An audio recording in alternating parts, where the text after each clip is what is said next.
اعوذ باللہ من الشیطان الرجیم، بسم اللہ الرحمن الرحیم۔ سیرت الرسول صلی اللہ علیہ وآلہ وسلم کی تاریخی اہمیت۔ مقدمہ سیرت الرسول، شیخ الاسلام ڈاکٹر محمد طاہر القادری۔ یہ اس کا تیسرا باب ہے جس کا خلاصہ ابھی آپ کے سامنے میں پیش کروں گا۔ سیرت الرسول کی تاریخی حیثیت، اس سے پہلے ہم سیرت الرسول کی شخصی اور رسالتی حیثیت اور سیرت الرسول کی ثقافتی اور تہذیبی حیثیت بیان کر چکے ہیں۔ اب ہم آتے ہیں سیرت الرسول کی تاریخی حیثیت پر۔ تو جہاں تک تاریخی حیثیت ہے، تاریخ کے اندر پھر بہت ساری چیزیں آتی ہیں۔ حضور شیخ الاسلام نے یہاں پر بنیادی طور پہ 6 چیزوں کو لے کر سیرت النبی کی تاریخی حیثیت کا احاطہ کیا ہے، جس میں پہلی چیز ہے سیرت النبی صلی اللہ علیہ وسلم کی سیاسی اور ریاستی اہمیت، دوسری چیز ہے انتظامی اور تنظیمی اہمیت، تیسری چیز ہے سیرت الرسول کی انسانی اور اخلاقی اہمیت، چوتھی چیز ہے سیرت النبی صلی اللہ علیہ وسلم کی سماجی اور عمرانی اہمیت، اور پانچویں چیز ہے سیرت الرسول کی عسکری اور دفاعی حیثیت، اور چھٹی چیز ہے سیرت الرسول صلی اللہ علیہ وسلم کی عالمی اسلامی ریاست کا استحکام۔ اس حیثیت سے آپ کی سیرت کی اہمیت آپ اندازہ کر لیجئے۔ جس طرح کہ میں نے مقدمے میں عرض کیا، جو پہلی جلد میں ہم نے اپنا پہلے باب میں مقدمہ عرض کیا تھا کہ یہ وہ منہج تھا جس کی ضرورت تھی۔ یہ منہج، اس کا فقدان ہے۔ سیرت النبی کے سیرت نگاروں نے جو کام کیا اس میں یہ منہج نہیں پایا جاتا کہ یوں اسپیشلائزڈ وے میں، یوں ماڈرن وے میں، یوں جدید انداز میں، یوں نئے پیش آمدہ موضوعات جو انٹرنیشنل سطح پہ اٹھ رہی ہیں، اس تناظر میں سیرت النبی کا یوں اسپیشلائزڈ اور تخصص کے طور پہ مطالعہ کیا جائے، اور نہ صرف ایک پہلو پر معلومات جمع کی جائیں بلکہ اس کو نظم بھی کر دیا جائے۔ تاریخ کے ہر دور میں کوئی نہ کوئی شخصیت، بڑی شخصیت آتی رہی ہے جس کے کچھ ایسے بڑے کارنامے تھے، انہوں نے سر انجام دیے جن کی وجہ سے وہ پچھلے دور سے ممتاز ہوتے رہے۔ شخصیت بھی ممتاز آبویسلی ہوتی رہی اپنے کام سے، اور پھر اس شخصیت کا زمانہ اور دور وہ بھی ممتاز ہوتا رہا، چونکہ شخصیت ہمیشہ زمانے اور دور سے جڑی ہوتی ہے۔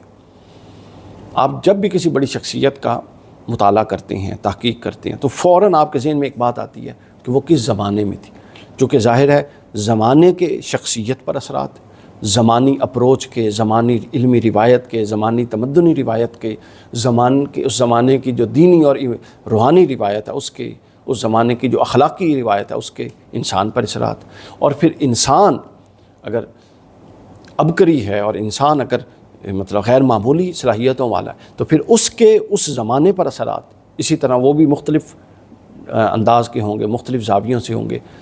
اس کی تعلیمات اور اس کے کام کے زمانے کی علمی اپروچ پر اثر انداز ہونا، اس کا مذہبی اور دینی اپروچ پر اثر انداز ہونا، اس کا معاشرتی سیاسی اپروچ پر اثر انداز ہونا، تو یہ دونوں چیزیں ساتھ ساتھ ہیں۔ نہ زمانہ شخصیت سے الگ ہو سکتا ہے، نہ شخصیت زمانے سے۔ تو لہٰذا جتنی بھی شخصیات آئیں ان کی وجہ سے وہ تو ممتاز ہوئیں اپنے کام کی وجہ سے، جو اس قابل تھیں، ان کا زمانہ بھی ممتاز ہو گیا۔ یہ دوسرے والا بھی چل رہا ہے، ان کا زمانہ بھی ممتاز ہو گیا۔ یعنی کسی بھی اچھا، اب جب ہم حضور کی شخصیت کا جائزہ لیتے ہیں تو حضور علیہ الصلوۃ والسلام چونکہ ہمہ جہت شخصیت ہے، لہٰذا آپ کے اثرات بھی ہمہ جہت تھی، آپ کے معاشرے میں کام کی ضرورت بھی ہمہ جہت تھی۔ یہ نہیں کہ ایک حصے میں یا ایک نوعیت کا بگاڑ تھا اور اس کو آپ نے اصلاح کرنی تھی، نہیں، بگاڑ بھی ہمہ نوعیت کا، ہمہ جہت نوعیت کا تھا، اور آپ کی شخصیت بھی ہمہ جہت تھی۔ یہ ایک ڈیوائن سکیم ہوتی ہے جس کے تحت اللہ ایسی شخصیات پیدا کرتے ہیں۔ تو جب ہم سیرت الرسول کے آگے بڑھتے ہیں اس کتاب میں، تو سیرت الرسول کی سب سے پہلے ریاستی اور سیاسی اہمیت، ظاہر ہے اس کا تعلق مدینہ کی بستی کے ساتھ ہے۔ حضور علیہ الصلوۃ والسلام اپنے وطن مکہ سے مدینہ ہجرت فرما گئے، ایک بستی جا کے، مدینہ ایک بستی تھی، چھوٹا سا شہر تھا، اس میں ایک ریاست کی بنیاد رکھی۔ تاریخ میں پہلی مرتبہ، معلوم علمی تاریخ میں پہلی مرتبہ ایک باقاعدہ دستور اور آئین بنا کے کسی ریاست کی بنیاد رکھی جا رہی تھی۔ ریاستیں تو تھیں، بڑی بڑی تھیں، لیکن اس نظم پر اور اس ایسے منظم انداز میں نہیں تھیں کہ جن کا باقاعدہ دستور بھی موجود ہو۔ پھر اس ریاست نے کمال کیا کیا؟ آپ ریاست کے کمال سے جو حضور نے قائم کی اور اس کو کیسے پروان چڑھایا، حضور کی سیاسی بصیرت اور ریاستی اہمیت خود بخود سمجھ سکتے ہیں۔ 10 سال کے قلیل عرصہ میں ایک فکر پروموٹ نہیں ہو سکتا، تو 10 سال میں حضور نے اس ریاست کو جزیرہ نماء عرب، جنوبی فلسطین اور جنوبی عراق تک اسلامی ریاست پھیلا دی۔ آپ اندازہ کریں، اتنی بڑی اور مستحکم ریاست قائم ہو گئی، جس کی حدود حضور کی حیات مبارکہ کے آخری لمحات میں 10 لاکھ مربع میل سے زیادہ رقبے پر مشتمل تھی۔ ایک بستی سے شروع ہونے والی ریاست، پھر آگے تھوڑا وقت اور گزرتا ہے خلافت راشدہ کا، تو 2 سپر جو پاورز تھیں، ورلڈ سپر پاور، ان سے ٹکرا جاتی اور ان کو پاش پاش کر دیتی، اور بالآخر پھر یہ ریاست جو ایک بستی سے شروع ہوئی تھی، یہ ابھی اس کو 50 سال بھی نہیں ہوتے، یہ 3 بر اعظموں پر پھیل جاتی ہے۔ آپ انداز، دنیا میں کوئی ایک اور ایسی مثال پیش کر سکتا ہے؟ کوئی نہیں کر سکتا۔ اور ایسا بھی نہیں کہ جنگ و جدال کی بنیاد پہ، وہ آئے گا جنگ و جدال کی بنیاد پہ کیا کچھ کیا۔ یہ صرف اپنی فکر اور جو بنیادیں طے کی تھیں، اس دستور اور اس بنیاد اور اس سیاسی بصیرت اور اس حکمت عملی کا نتیجہ تھا کہ یہ ریاست پھیلتی گئی۔ سیاست کے طالب علم کے لیے یہ بہت ضروری ہے کہ اس فکر و نظر کے حوالے سے اس فکر و نظر کا مطالعہ کریں کہ حضور صلی اللہ علیہ وسلم کی ریاست مدینہ کو پروان چڑھانے کی پولیٹیکل اسٹریٹجیز کیا تھیں۔ ہمارے سیاستدانوں کو تو کیا مشورہ دینا بیچاروں، ان کو تو اپنے نام لکھنے نہیں آتے کئیوں کو، اور جو پڑھے ہوئے ہیں وہ ملحد ٹائپ لوگ ہیں، ان کا اس سے کوئی تعلق نہیں، ٹھیک ہے۔ اور ظاہر ہے ہمارے ہاں ضرورت ہی کسی کو نہیں ہے اس طرف آنے کی، ان کو پتہ ہے کہ یہ دیانت کا باب ہے، ذات نبوی کی زندگی یہ دیانت کا باب ہے، اور بد دیانت لوگوں کا دیانت کے ابواب سے کیا لینا دینا ہے، تو لہٰذا وہ تو نہیں آئیں گے، لیکن کم از کم عوام باشعور ہو سکتی ہے۔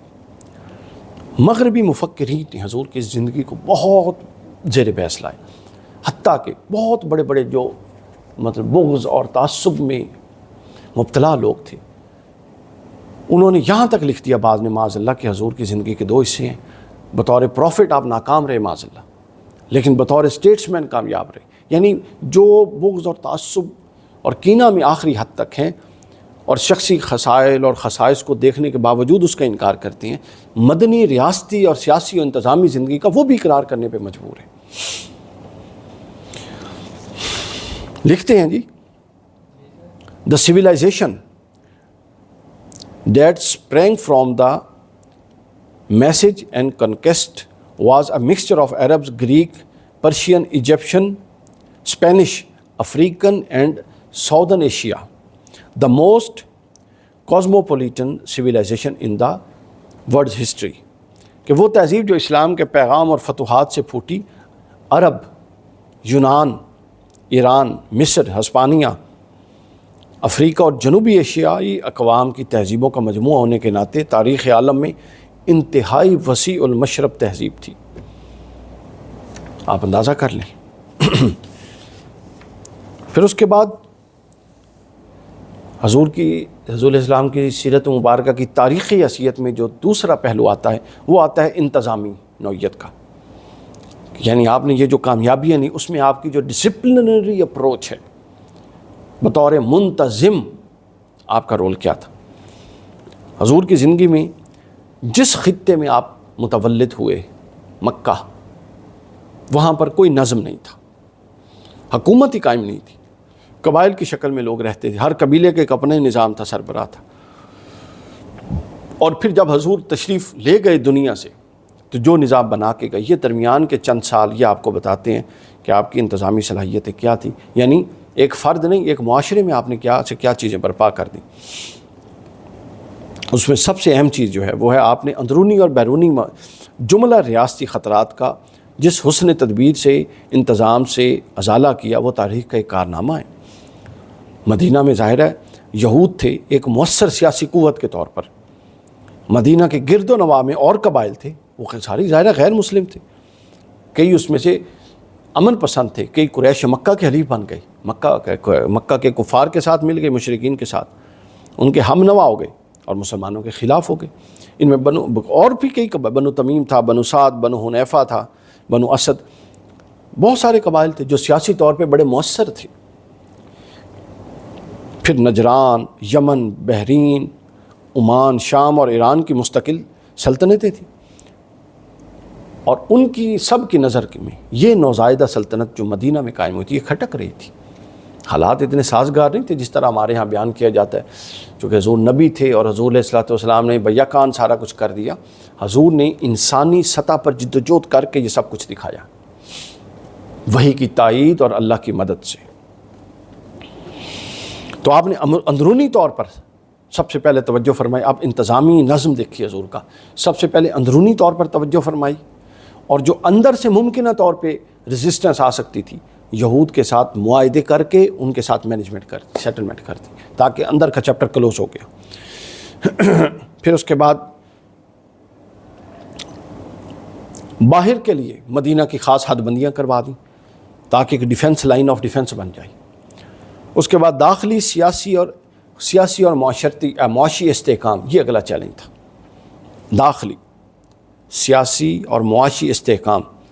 مواخات مدینہ اور میثاق مدینہ نے اسلامی ریاست کو مستحکم بنیادیں فراہم کر دیں. جو حضور اسلام مکہ سے مہاجرین کو لے کر آئے تھے ان کا مدینہ کے انصار کے ساتھ دوستی کروا دی، ان کی بھائی بندی کروا دی، ہر ایک کی ذمہ داری ادھر سے ایک کے سپرد کر دی. یہ ایک ایسی انٹلیکچول اپروچ تھی حضور کی کہ انسانیت آج بھی اس پر انگشت بدندہ ہے. کیا حکمت کا مظاہرہ تھا. یعنی سارے لوگ کسی ایک بندے پہ نہیں ڈالے، کسی ایک قبیلے پہ، کسی ایک فرد پہ بوجھ بن سکتا تھا نا، ممکن ہی نہیں تھا. یعنی ایسی حکمت، اور یقیناً یہ مبنی پر وہی حکمت ہے کہ ہر ایک کے ساتھ ایک کو جوڑ دیا. اس ایک جڑنے والے کی نفس اپنا عزت نفس بھی قائم رہی. جوڑنے والے نے جس نے ان کو اپنایا اس نے ایسا لیا کہ حقیقی بھائی سے بھی زیادہ عزیز کر لیا. یوں کر کے زنجیر کی طرح، جس طرح زنجیر کی ایک کڑی دوسری کو مضبوط کرتی ہے، یوں وہ سب ایک دوسرے سے جڑ گئے. مدینہ کی معاشی استحکام میں مواخات مدینہ کا بنیادی کردار ہے. پھر اس کے بعد جو مکہ سے مہاجرین آئے تھے ان کے اپنے سکل تھے، ظاہر ہے گھر بار جائیداد تو وہ چھوڑ کر آئے تھے مگر سکل تو ساتھ لے کر آئے تھے. تو مدنی اور انصاری بھائیوں کی مدد سے بہت سارے صحابہ کرام نے پھر وہاں سٹیبل ہو گئے فائنینشلی. یوں کر کے مواخات مدینہ کے ذریعے، میثاق مدینہ کے ذریعے داخلی سیاسی اور داخلی معاشی استحکام کو حضور علیہ السلام نے قائم فرمایا. اس کے بعد کچھ دیگر ریاستی اقدامات تھے. امور داخلہ کا نظام مؤثر طور پر نافذ کیا. باقاعدہ نظام مشاورت اور سفارت بنایا، جو کہ دیگر قبیلے تھے جو حضور کو نبی تو نہیں مانتے تھے لیکن حضور کے اس معاہدے میں آ گئے تھے. تو ہر معاملے میں ایک ڈیموکریٹک روح، مشاورت کی روح حضور نے پھونکی. کوئی فیصلہ بغیر مشاورت کے نہیں ہوتا. یہ ہمارے نبی کی سیرت ہے، آپ اندازہ کر لیں. احتساب کا نظام قائم فرمایا. ہر کوئی اس احتساب کے اندر ہے. ایک عام فرد جو کھیتی باڑی کر رہا ہے اور خلیفۃ المسلمین دونوں اس کے اندر ہے. چونکہ ہماری گفتگو اس طرح چل رہی ہے کہ موقع نہیں ہے، ورنہ اس پر اتنے واقعات ہیں. سیدنا عمر فاروق کے دور کے صرف اتنے واقعات ہیں کہ وہ طوالت کا باعث ہو جائیں گے. پھر اس کے بعد یہ جو سارے انتظامی امور، اچھا پولیس کے محکمے کا اجرا ہوا، احتساب کا نظام قائم ہوا، ہر ایک کو اس کی ذمہ داریوں کا تعین کر دیا گیا. ایک ادارے بن گئے. یعنی یہ جو ابھی ادارے ریاستی ادارے ہوتے ہیں نا، اس دور کی ضرورت کے مطابق ریاستی ادارے قائم ہو گئے. ہر ایک کی اپنی ذمہ داریاں تھیں. عدالت کا قائم ہوا. جب اسلامی ریاست وسیع ہوئی تو ہر جگہ پہ ایک قاضی کو بنا دیا گیا تاکہ انصاف ڈور سٹیپ پہ اور ودن نو ٹائم ہر ایک کو میسر آئے. الغرض پورا عرب جو تھا معاشرہ اس قدر اعلیٰ حسن تنظیم اور کمال انتظام سے نوازا گیا کہ اس کی بنیاد پر ایک صدی ختم ہونے سے پہلے یہ ریاست جو ایک بستی اور چند افراد سے شروع ہوئی تھی، یہ دنیا کی عظیم ترین ریاست بن کے پوری دنیا کا نقشہ بدل چکی تھی. اور جہاں ابھی اس کے یہ براہ راست نہیں پہنچی تھی وہاں اس کے اثرات پہنچ چکے تھے. آپ اندازہ فرما لیں.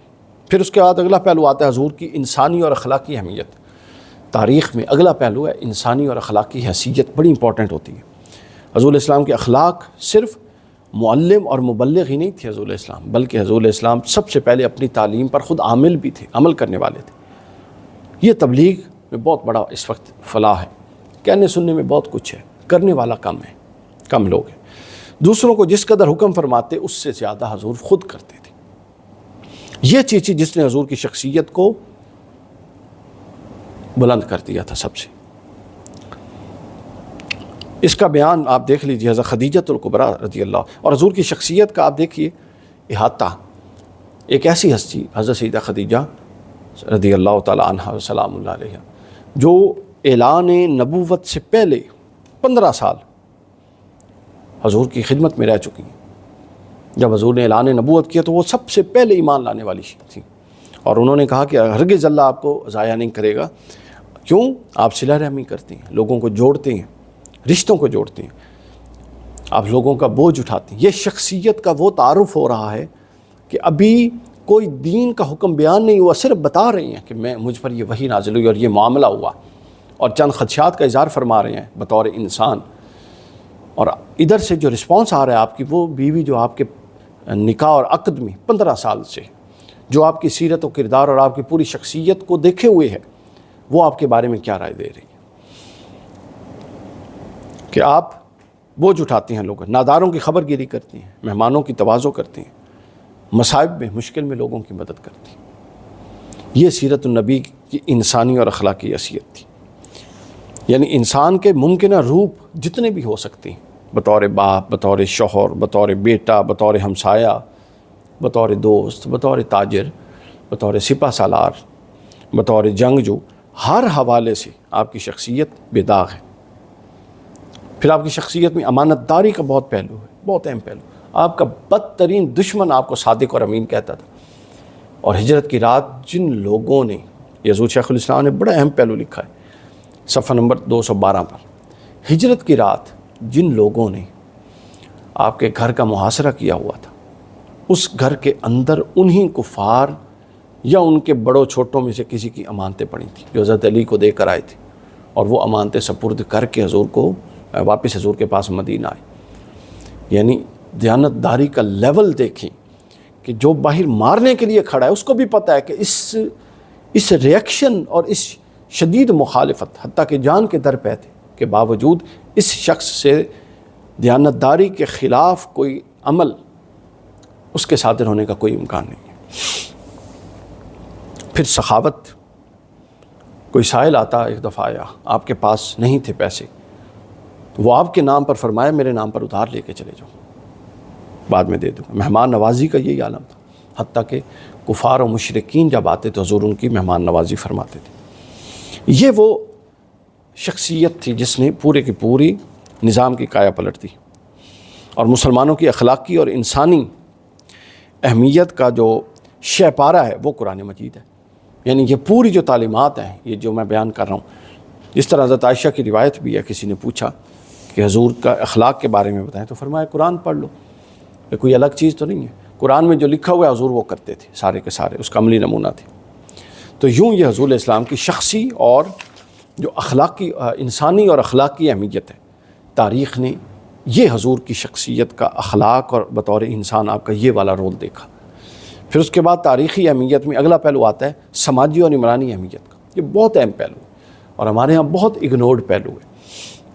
سب سے پہلے سماج میں، سماج تب قائم ہوتا ہے جب عدل قائم ہو۔ حضور نے سب سے پہلے نظام عدل قائم کیا، تھوڑے ہی عرصے میں معاشرے کو عادلانہ نظام اور اعلیٰ عادلانہ قدروں سے متاثر فرما دیا، معاشی اعتبار سے تقسیم، اور پھر اس کے بعد دوسری چیز نظام معیشت کو بہتر کیا، تقسیم گردش دولت کا نظام بنایا، اور ارتکاز دولت کے تمام چیزوں کو روک دیا، ختم کر دیا۔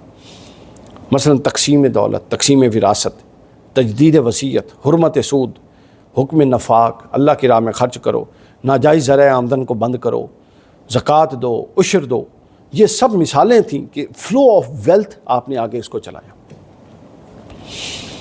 پھر اب جب یہ کرو تو معاشرے کے مساکین کو دو، قسم کا کفارہ 10 مسکینوں کو کھانا کھلانا، یتیموں کو دو، بیوگان کو دو، تمہارے حصے میں قرآن کہتا ہے تمہارے مال میں ان کا حصہ اور حق ہے، احسان نہیں ہے۔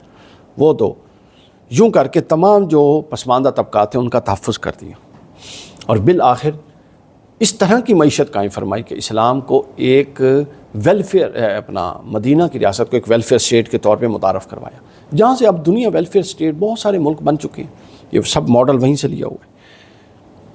ہم بدقسمتی سے صرف اس کے قائل رہ گئے ہیں۔ اس کے بعد منظم اداروں کا قیام ہے، تعلیم اپنا منظم اداروں کا قیام ہے کہ تمام معاشرے کو اکائیوں اور اداروں کی شکل میں منظم کر دیا، خاندان کے نظام پر توجہ دی، خاندان کے قیام پر توجہ دی، خاندان کے ٹوٹنے پر اپنا سخت قسم کی وعیدیں سنائیں خاندان کو توڑنے پر، اور جملہ حقوق و فرائض کا تعین کیا۔ پھر اس کے بعد تعلیم اور خواندگی کی طرف توجہ دی، یہ عمرانی اور سماجی قدریں تھیں، ہر جگہ پہ تعلیم تعلیم تعلیم۔ پھر مشاورت کا نظام قائم فرمایا، پھر جان اور مال کے تحفظ کا نظام قائم فرمایا، پھر تخصص کا رجحان بھی قائم فرمایا،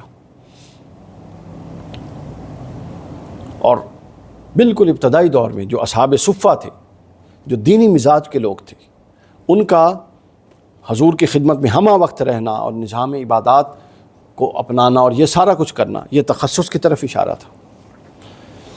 پھر اس کے بعد اسلامی سماجیات اور عمرانیات تھی، اس کو وسعت دی، محدود نہیں کیا۔